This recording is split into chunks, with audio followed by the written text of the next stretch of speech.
Okay, and we're here. Everyone knows George, and this is Josh Caywood, our latest instructor. Nice to meet you, man. How's it going, everybody? It's going good, dude. Welcome to the team. So, Josh, where are you out of? I am out of Copperas Cove, Texas, which is about 15 minutes to the west of Fort Hood. Okay. And how the hell did you find us? Well, I found you in 2006 through a person we don't like to talk about. Right. Understood. I don't know what I'll be honest. I don't know what happened to that dude. I lightly stalk him on social media every once in a while, like, guys in your past, like, and like him and his, I don't know what's going on with that guy, because he's like dropped off like a few years ago. I don't, this is me and my lunacy. So anyway, yeah. I don't know what happened to him. But yeah, okay. So that's 2006. Damn, dude. Yeah. So, I brought my collection out to show everybody. I've got every video under the sun. Back when it was close combat video. That's awesome. Back when we actually had DVDs, eh? Holy shit. Holy shit, dude. What were you, 12? I was 19. Holy crap. So it's been 16 years. It's been 16 years that I've been off and on doing this stuff. Every time that company evolved in a new iteration, I made sure to jump on it. I said, like, because your name, I've seen your name pop up like a bunch, and there's certain shit that you're like, fucking, okay, that sounds familiar. That sounds familiar. And then, that's freaking why. Yeah. That's and then awesome. I did that. I actually, first time I met you was at the Operation Phoenix seminar in 2006. Oh my God. God. Holy shit. Yeah. And then we talked a couple times on the phone, and we've done some email stuff forth. But I was always like, I want to be an instructor for 16 years. And finally I was like, the time's never going to present itself. I just have to do it. It never does. I mean, and it's just like, you gotta, and then just do it. And I think like, cause there's a thing like, you don't like, there's also some weird thing called like an imposter syndrome. Like, you don't think you're good enough. You don't think, especially when you get there, you're like, cause you're still like the guy, you're still a kid, right? Mm-hmm. And we all do it. Like, I'm walking in a room and I'm like, meeting with whoever. And I'm like, I'm a knucklehead. I shouldn't really be doing any of this. And who the hell is going to listen to me? Right. So, that's there. But I mean, dude, you've been around a while, even, absorbing this shit, practicing. And the thing is, you said, it's like, on and off. I mean, that's what life is. It's not like, people like we've got you got this like misconception of, I trained for like 20 years and everyone's like gives you the bullshit that it's, you're thinking that they're training like, Kwa Chang Kang in like Kung Fu, like for like, 8 hours a day, 12 hours a day, no days off, no holidays. And it's nonsense. We're not right with that. We don't. Yeah. No, it always cycles up, cycles down. Yeah. I mean, and that's again, yes, that's with everything. So now you started, George says you got like, where are you teaching out of right now? Your house? I'm out of my garage. Here's my training space if anybody wants to see it. So I've got my Spar Pro, also a discontinued item. Oh man, I just broke mine like last year. I've got my rolling mat. I've got my power station for exercise. So yeah, that's perfect. I can fit about 4 or 5 people in here. So that's great, man. I mean, look, I said like that's really, that's what you need, and that's all you need. Like, people try to like overthink this shit, and it's just like, well, I need this, I need that. No, dude, you just need a couple space and something to hit, and you can do it. Well, I'll tell you, I don't know how many conversations I've had with potential instructors who right away, I need to rent this space. Where can I go to rent? What should I be looking at? Should I have this overhead? And I mean, Damon, me, I've been, I haven't been teaching out of a location for years, and I have no desire to. Like, come to the house. I'll go to your place. Like privates, I mean, that's the way to go. It really is the 100%. way to go. 100%. Rather than pissing money away with, you know, the ridiculous costs of renting places. I don't know what it's like kind of in your neck of the woods, but rents have gotten stupid here. Dude, I'm outside New York, bro. It ain't nothing more expensive than here. Mm-hmm. You know, and I try to, even if you work with somebody where you're like, look, you rent the space, like I'll rent my buddy's karate studio for a couple hours, like when I got some people coming in that want to work.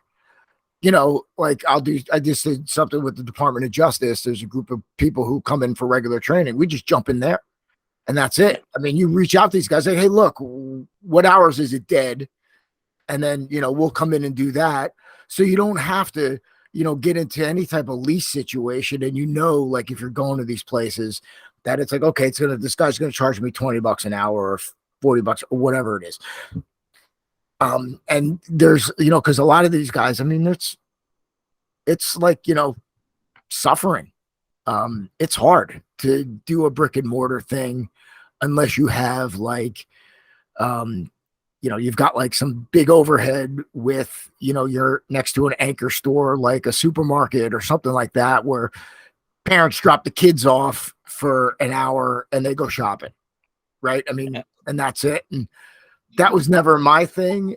You know, that was never, you know, I taught like kids judo, but I didn't want to get into, I like teaching, even though I love coaching kids, I like teaching adults better, you know, and you can have a direct impact on, you know, what they're, you know, on their lives. So yeah, dude, that, you know, the space is perfect.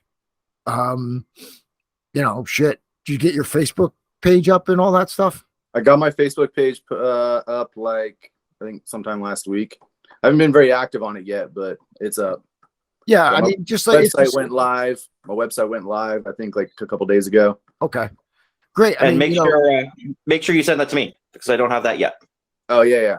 I'll send that. Yeah, we got to get you listed on the site, and then we'll send a blast out to everybody, and then get you in the rotation because, yeah, I mean, people ask, yeah, and even like with that, you know, you're just every once in a while just throw a post up. Like I'm awful on social media. I really don't talk to anybody. If you message me, I'm probably not going to answer you back. I don't check my Instagram. I go on, we advertise on there obviously. But like I'll go on for my kids' basketball, you know, for you know, we run the varsity, we run the page and we run our pages too. And we'll post on that. I should like Instagram. I'll start to check messages. Facebook, I really don't. Because if you're willing to get in touch with me, you just email me. Yeah. You know, I mean, it's on every website. So just send me a goddamn email. You know, I mean, but seeing that now you're like the king of fucking self-defense dummies, you're gonna have to like start being more right. Right. So yeah, I don't know if he told you, you know, I'm actually an official writer now. I'm not an author yet because it's not published, but I'm doing the Self-Defense for Dummies book. They reached out.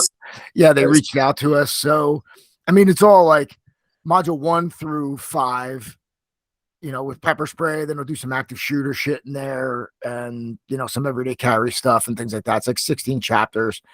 Yeah, I mean, so far I've made it. They accepted my first chapter.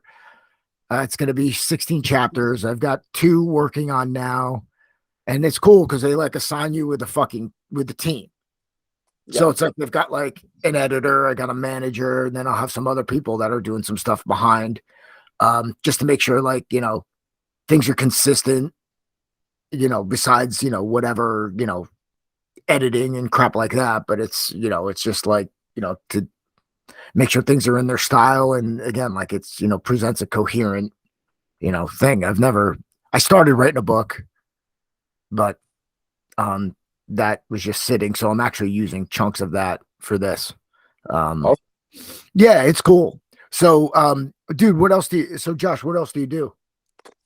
So as part of my business, I also do firearms instruction and soon to be survival skills as well. I'm actually going to a survival instructor course it's a 45-day course from March through April. Whose course is that? It's Sigma 3s. Okay. And they are the first course to be GI Bill approved. Oh, cool. And so the GI, the VA is going to pay for it. Yeah. All right, cool. So you're in the service. Yes, I was. Yeah. So I was in the infantry for 8 years, airborne infantry. Wow. Yeah. So Any more desire to jump out of shit that's flying? absolutely. Every time I get in an airplane, I got to jump out. Ah! In fact, it was funny. One You're time I was crazy. flying a commercial with my daughter, and she was probably like 2 at the time, just barely talking. And we get on the airplane, and she's like, "Hey, Dad, we're on an airplane. Are you going to jump out of it?" And I'm like, "Shh." And she's like, "Dad, up." I'm like, "Shh." She's like, "Don't you blow things up? Do you have any bombs with you?" And I'm like, "Shh." Nice. Oh, nice. So, I'm like, stop talking. You're going to get me in trouble. dude, when did you go in? I went in 2010. I was a bit older. I was 24. Dude, you weren't a bit older. You were like an artifact. Yeah, everyone who was kids. my age was like significantly higher ranked than me. Right. But I went in as a special forces recruit, Okay. and I hurting my back in training, and I swindled the Army to let me stay. Okay. That's a story. All right.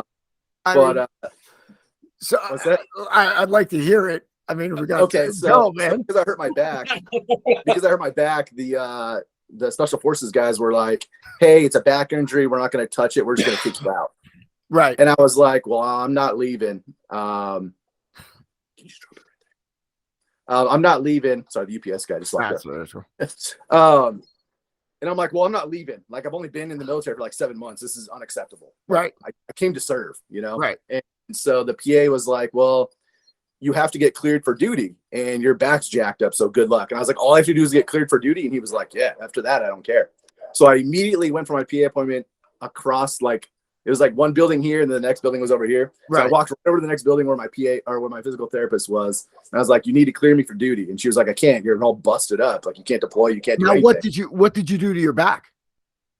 So what ended up happening was I ended up blowing out all the muscle tissue in my lower back and hips.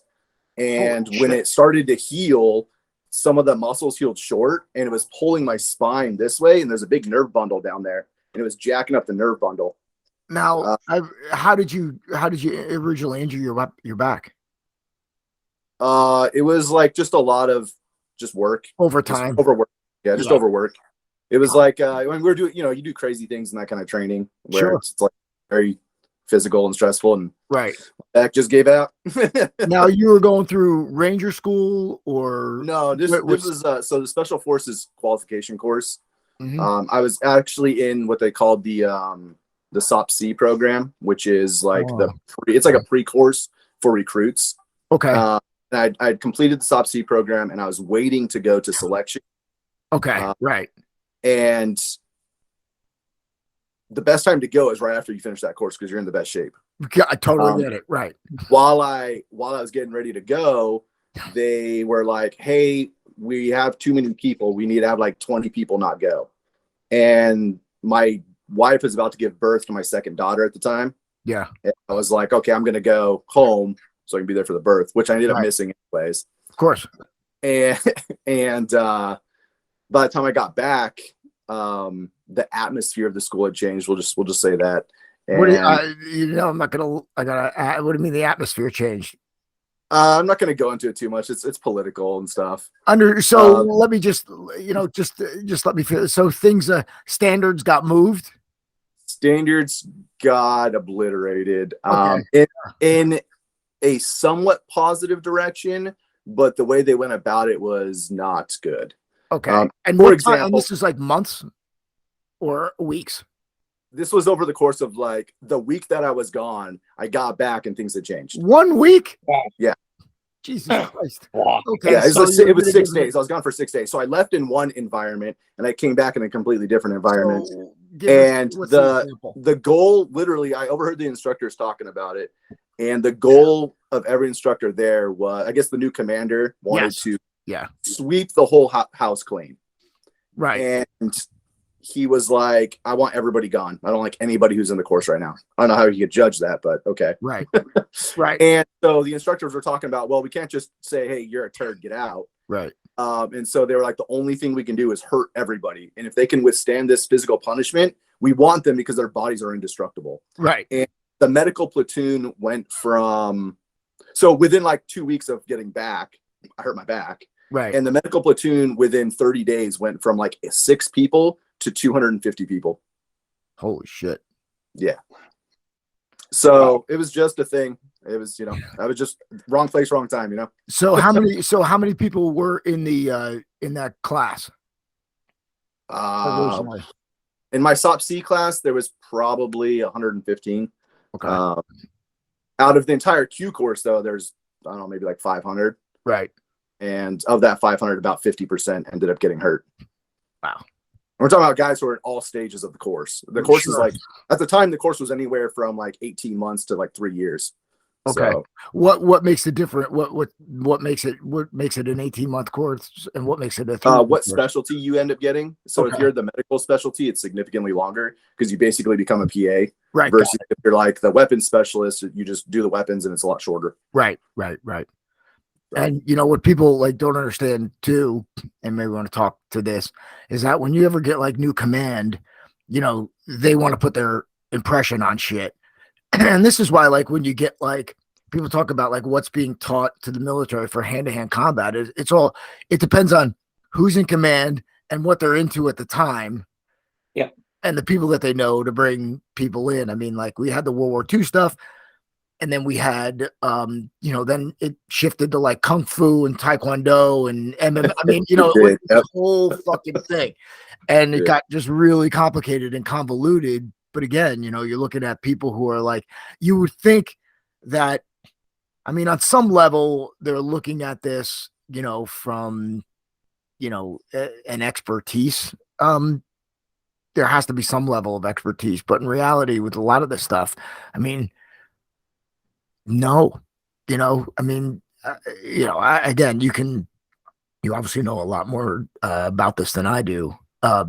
So you were in for 8 years. Yeah.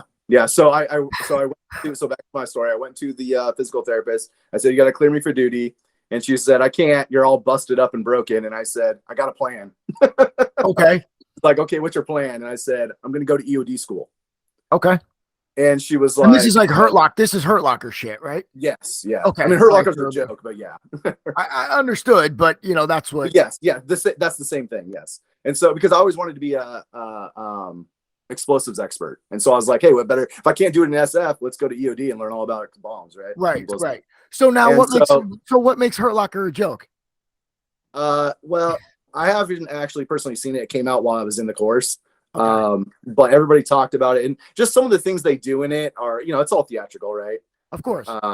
And like, there's this one scene, I haven't seen it, but everybody's telling me about it. There's this scene where the dude like rips these IEDs out of the ground, and there's like six. I don't even remember what size they're, but there's like 6 big shells, right? Right. And it's funny. I just saw this movie only because the guy who directed it was on Rogan. And I thought it was interesting the way he was doing it. So I'm like, let me go watch this fucking movie. Okay, so I know exactly the scene you're talking about. Each one of those shells that he rips out of the ground, each one of those shells weighs like 50-something pounds. Right. Yeah, and he pulls them just from the wires. Yeah. Right. And he drags like 6 of these out of the ground. Like, no, sorry. Yeah. Right. And there's just other little bits and pieces in there that are like obviously way against SOPs and all these other things, but it's a movie, Yeah, and he did a good job at like bringing awareness to the EOD community. So yeah. So now you never, fortunately, you never got deployed doing any of that. I did not get deployed. I begged the Army on hands and knees twice to deploy me, and Big Army had other plans for me. And eventually, that's one of the reasons why I got out, is because I was like, I freaking hate you guys. I just wanted to deploy and shoot things, and it didn't happen. So where'd you want to stay in for 8 years? Well, so I PCS'd 8 times in 8 years, which is PCS is every time you change a duty station. Okay.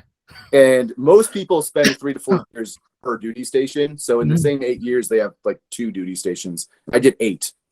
Wow. So where did I stay? Everywhere. Right. I would show up to my new units, and they would be like the people who have 10 years on me, they'd be like, what the heck, dude? You've been to more places than me. Right. My career, not average. Don't by any means compared to anybody else. Right. It was completely unique. So, but yeah, so he ended up so- clearing me for duty. I went to EOD school. okay. I'm doing very, very well there. And I had an instructor pull me aside one day, and he said, "You'd be an amazing EOD tech, but you're not going to graduate this school." And I was out 2 weeks later. What? I was number one in my class up to that point. Why? Politics again. Politics? What, you wearing a, Trump shirt? I mean, what are you, like? No, it gets into a lot of stuff that, like, it makes me sound like I'm whining and complaining. And I'm not a whiner or complainer. Like, I put myself in the position because I failed the test, which everybody fails tests at EOD school. It's just that hard. Right. But I allowed the people that didn't like me there the opportunity to kick me out, and they did. So yeah, it happened. But then I went back to the infantry, and I continued jumping out of airplanes and shooting things and blowing stuff up. So it was great.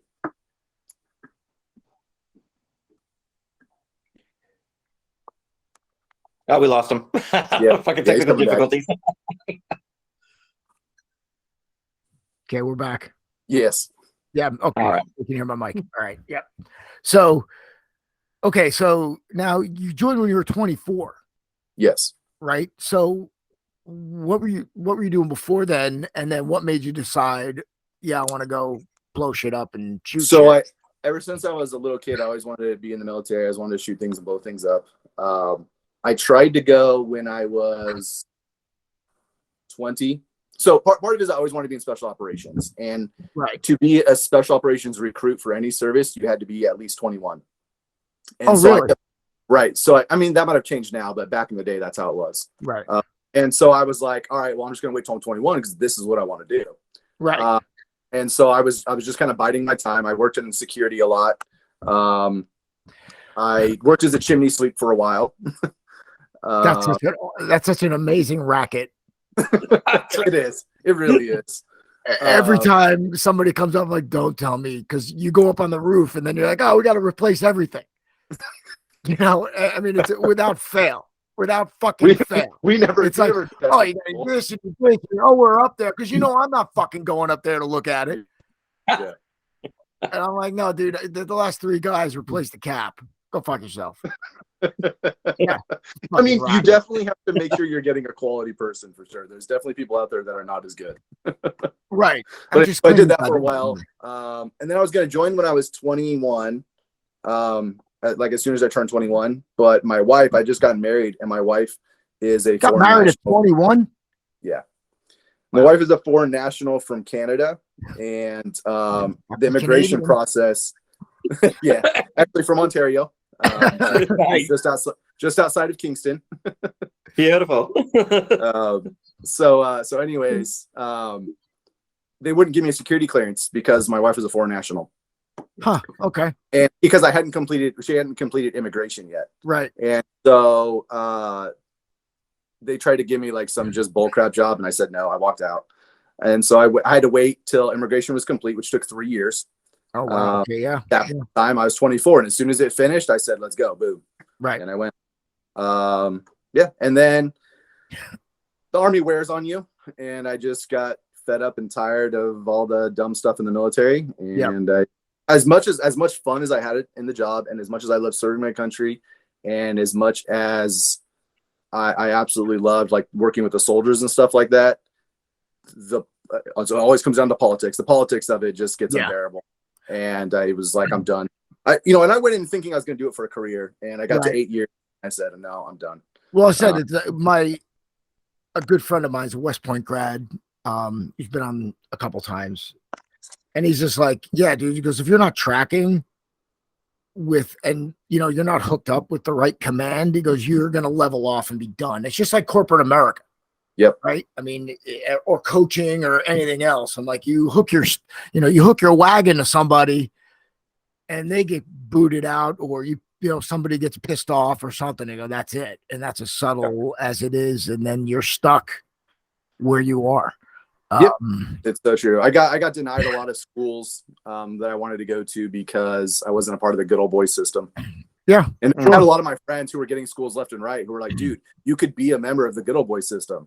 Like everybody likes you. And I was like, yes, I know, but that's just not who I am. Right. And so I would never get schools. Nice. So it is, but I had a lot of fun. I was really good at what I did. I always got very good ratings. And yeah, it was just that chapter of my life closed and it was time to move on to something else. So I got out in 2018 and I went to school. I got my bachelor's degree in military history and I'm slowly working on my master's degree in irregular warfare. And what's irregular warfare? Irregular warfare. Other than having like, to me, that's like, I got a stomach ache and I got to go fight. So irregular warfare is everything that's not conventional. Conventional is mass force on mass force. Right. So irregular warfare is special operations, terrorism, insurgencies, revolutions, small unit, very small unit stuff, that kind of things. Now, you hoping to start teaching with this? No, it's just for my own. Okay. My own information. Yeah. That was actually one of the things that led me to start becoming an instructor was almost every day my wife's like, what are you going to do with this degree? And I was like, I don't know. Right. And so the Canadians are fucking rational people. Yes. Right. And so I was working at the high school in the in-school suspension, just for some extra income.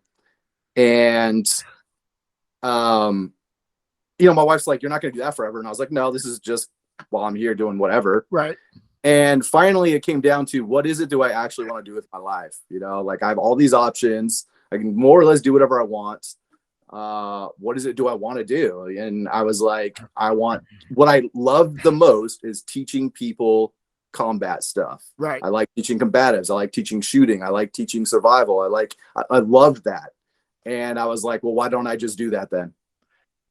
So I've been talking about it for 16 years. I might as well start. Might as well fucking do it. Right. Yeah. So, speaking of which, so I'm sure you saw, I'd like to get your opinion on that. I'm going to bring up the video of the Taqueria shooting. Okay. You saw that? It's been going around. I probably haven't seen it. I actually don't news or social media like at all. I mean, when shit comes up on, let me just share tab. All right, here we go. Okay. I mean, it's Fox News. I'm just going to blow this thing up. Can you see it? Yep, I can see it. All right. Yep. So, I'm just going to cut the volume down. All right. So,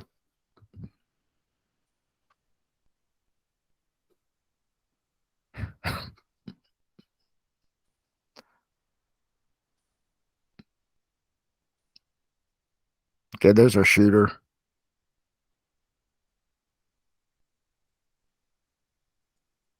Okay. So then he, I don't know if they're going to show the full. So they, he shot them here, and then it's like the clip that I had disappeared from the internet. Yeah. So he shot him here, and then continued to, let me just pull it up again. Okay, there. So he shot him here. Then after he was down, he put another round in him when he was on the ground. So, I mean, we're Monday morning quarterback the shit out of this. What are your thoughts?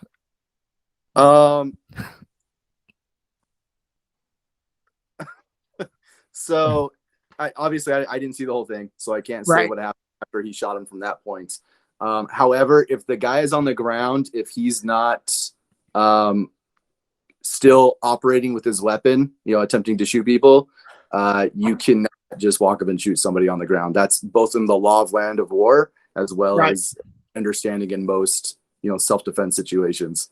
So I'm a lawyer though, so right. So I mean, yeah, I mean here, I mean the guy's exiting the building, but there is another target. There's another potential victim in range.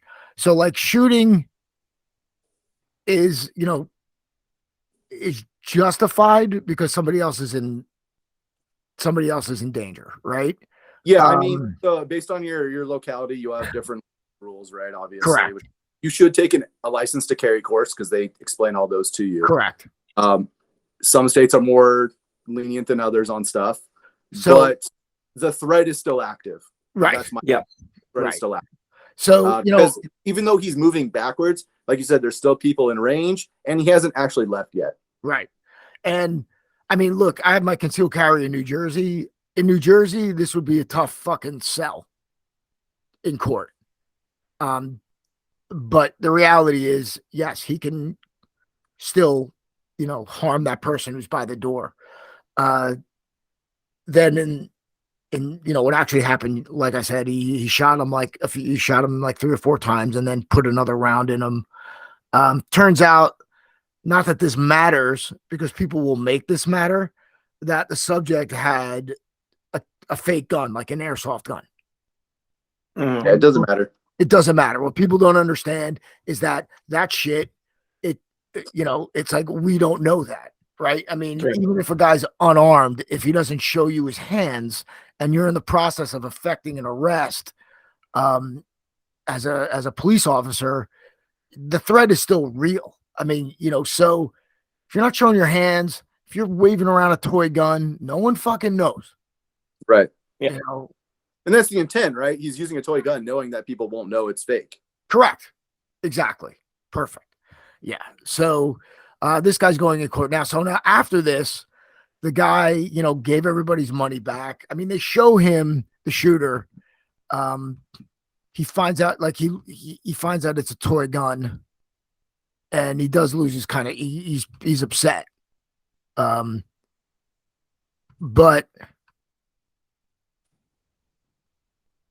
just see if it comes up.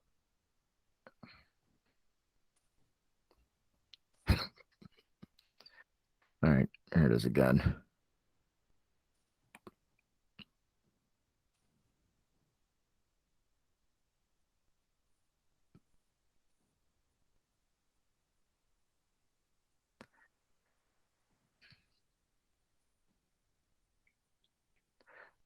Okay. Yeah, okay. We got this. Sorry. Let's see if of that robber's head. He died at the scene. After the robber was down, the shooter realized that the gun he was brandishing was fake. This is Texas. Price Brown is a local criminal defense attorney. I was not able to tell, just from looking at that video, that it was a fake weapon. Just by actually taking out a weapon, pointing it at people, especially in a situation where you're robbing people, it establishes that, that person is willing to use it. Some people might say, why do you have to keep him so young? Until he's completely been neutralized, he is still a danger to everybody. Customers retrieved their money and belongings and left. The customer who shot that finish his coffee. Coffee mug at him as he exited. No one attempted to render aid.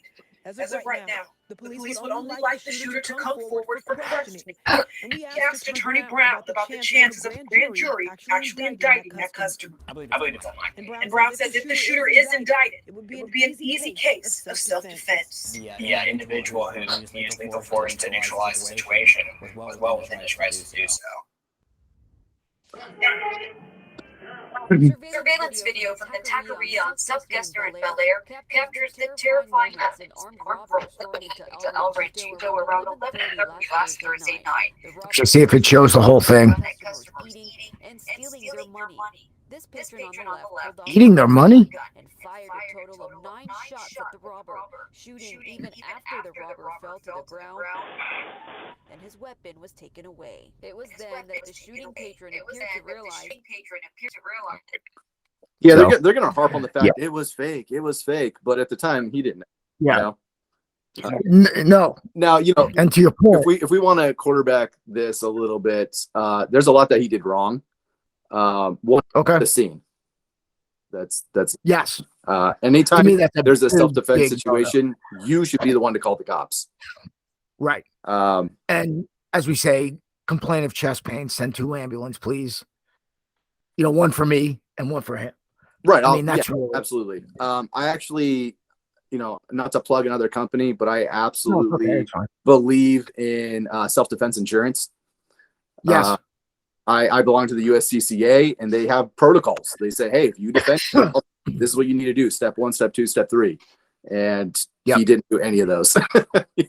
Nothing. And, and he doesn't even look like, he looks more like a killer than somebody defending themselves, because his actions after the fact, throwing the cup down at the guy, realizing it's a weapon, it's like immediately, you go over, check the guy's fucking pulse. Yeah. Right. He's obviously upset, right? I mean, his mental state is obviously agitated. He's obviously very upset. Right. People do dumb things when they're upset, Yep. Right. And to your point, right. I mean, that's what we talk about. This is also why, you want to rehearse this shit in your mind and get in mindset. So you, at least, you've got to, you're working out the scenario that, okay, I'm calling 911. I'm doing this. Right. I'm making sure, but again, in this shit, I mean, this is, you just shot somebody, which is something that, even though he may look like, I don't know, but people react weird to this kind of stuff. And yeah, that's how he handled it. He was pissed. He was getting angry that you actually have to fucking do that. Right. Exactly. No, absolutely. Most people, even those that carry or want to defend themselves, don't actually want to ever do it. Never. Right. It's not natural. Right. For me to want to get to that spot and do it, it's like, it doesn't make me feel good. I get, you get sick to your stomach. You just don't, something you want to avoid. But on the other hand, I'd rather deal with that feeling than being a fucking victim. Absolutely. Yeah, no, 100%. That actually brings up this lady that has contacted me to do training. She had a shotgun pulled on her, and she, obviously that shook her up. Yeah. And she was like, I have a concern. My concern is that my dad always told me if I'm going to carry, I train and I have to use it this certain way and all these other things. And she's like, I don't even know. And I'm, well, you have to train your body and your responses to actually be capable of doing that stuff. It's not natural. And she was like, I'm so glad you said that. And I'm like, yeah, it's not natural. You got to do it. And this is why you train. Right.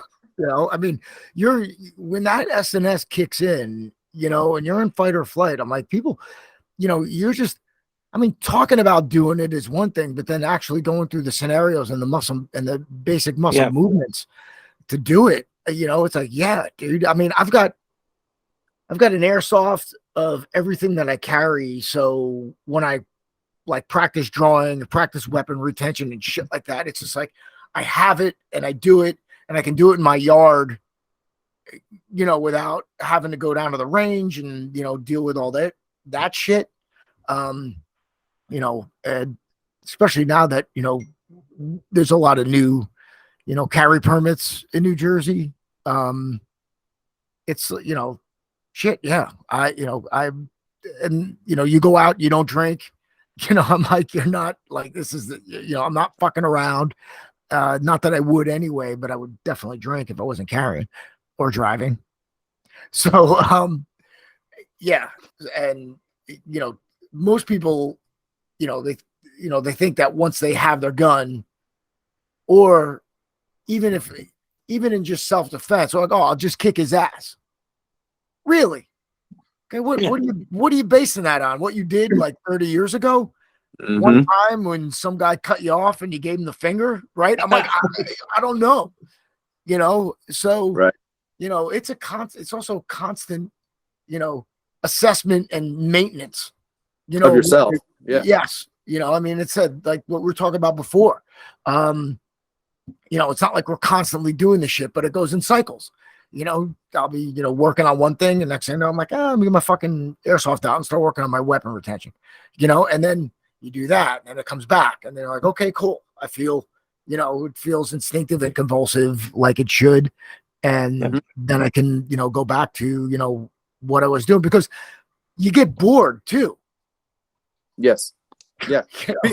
That's one of the things, like, I've talked to so many people who are either really high, quote unquote, high speed, special operator people. And then I've talked to a lot of people who want to be those people.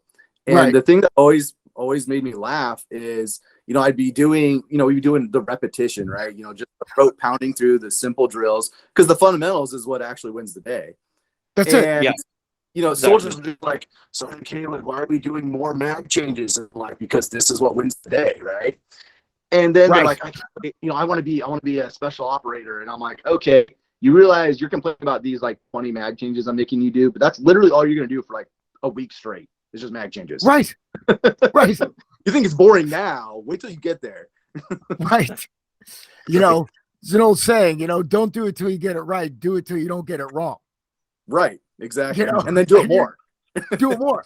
That's what I said. I'm like, why does that guy, like, when I don't give a shit if it's a guy laying brick or, whatever the skill is. I mean, when you see somebody that's done it like tens of thousands of times versus somebody who's done it like a few hundred times, it's like night and day. Absolutely. Like, there's such efficiency of movement because your body has gone through, all the shit just to get rid of the little fucking waste of time that you're doing. I mean, I've thrown an edge of hand probably, I don't know, 100,000 times. It's just like, it just bang. It just, what does it look like you do? And I'm like, fucking do 1 million of them. Yeah. I'm like, it's a fucking no secret. I'm like, that's what it is. So, I'm like, it's funny. I just like wrote the first chapter in the book, or second chapter, and it's just all the basics. And I'm like, it's just like, basics are what save the day. Just what you said. Many instructors will tell you, oh, they've got some secret or hidden technique. Like, bro, the things you learn the first day is the shit you're going to use forever. Yeah. Yes. So, and if it's not that way, then why aren't you teaching me that shit? It's like, I know you got to go through all this and all. It's a nonsense. It's fucking nonsense. Yep. So I don't know. Anyway, so dude, awesome to finally hang out. Good to see you again. Yeah. Even though you don't remember his ass. Yeah, it's okay. No, dude, but holy shit. Yeah, that's a long You're gonna go back and watch the video now and be like, oh, it's that goofy kid. Holy shit. So yeah, and yeah, man, we'll get your shit out there, and we should come on regularly also. Yeah, I mean, I'm down to hang out with you guys and talk about whatever if you think I've got the expertise to weigh in. 100%. Absolutely, man. For sure. Okay, cool. All right, Josh, thanks. George, thanks. Right. Everybody. Thanks, guys. And until next time, let me just train honestly.